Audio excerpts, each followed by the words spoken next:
अनीता का घर उसके कॉलेज से बहुत ज्यादा दूर था, इसीलिए उसने अपने कॉलेज के पास एक रूम रेंट पे लिया था ताकि उसे कोई प्रॉब्लम ना हो कॉलेज जाने में। वो अपार्टमेंट के मैनेजर के पास गई और उसने अपना फॉर्म मैनेजर को दिखाया।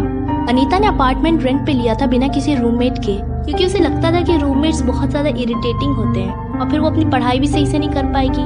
मैनेजर ने उसे रूम नंबर 314 की चाबी दी। उसने मैनेजर से चाबी ली और उनको थैंक यू बोल के रूम की तरफ चली गई। जब उसने रूम खोला तो उसने देखा एक लड़की पहले से वहाँ बैठी हुई थी। अनीता को इस बात पे बहुत गुस्सा आया, क्योंकि उसने तो बिना रूममेट के अपार्टमेंट लिया था। उस लड़की ने अनीता को देखा और उसके पास आई। हाय, आप शायद मेरी रूममेट हैं, उस लड़की ने बोला। अनीता ने बोला हाँ शायद।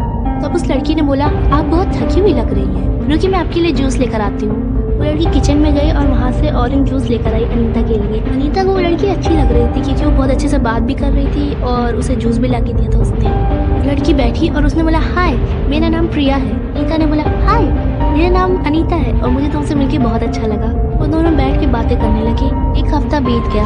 अनीता वहाँ अच्छे से सेटल हो गई थी। तब अनीता ने डिसाइड किया कि उसे शॉपिंग करने जाना चाहिए। उसने प्रिया से पूछा, हे प्रिया, क्या तुम शॉपिंग करने चलोगी मेरे साथ? प्रिया ने कहा आई एम सॉरी, पर मुझे नहीं जाना। अनीता ने बोला अरे चलो ना, मज़ा आएगा।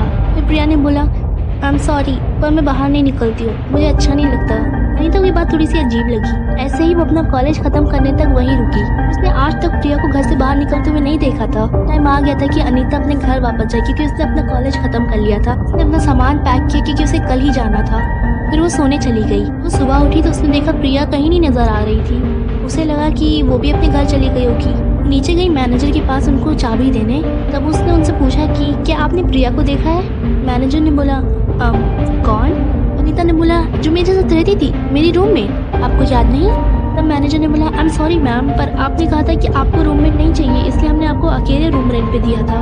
तब अनीता ने बोला अरे मैं उसके साथ इतने सालों से रह रही हूँ, आप मजाक कर रही है ना? तब मैनेजर ने बोला मैम आप प्लीज़ हमें डिस्टर्ब मत करिए, हमें पता है कि हमने आपको रूम अकेले दिया था, तब कैसे कोई आपके रूम में रह सकता है?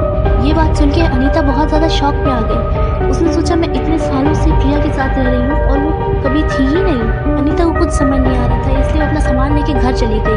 आपको क्या लगता है कि प्रिया सच में थी, या फिर वो सिर्फ अनीता की इमेजिनेशन थी, या फिर उस अपार्टमेंट से जुड़ी कोई पुरानी कहानी?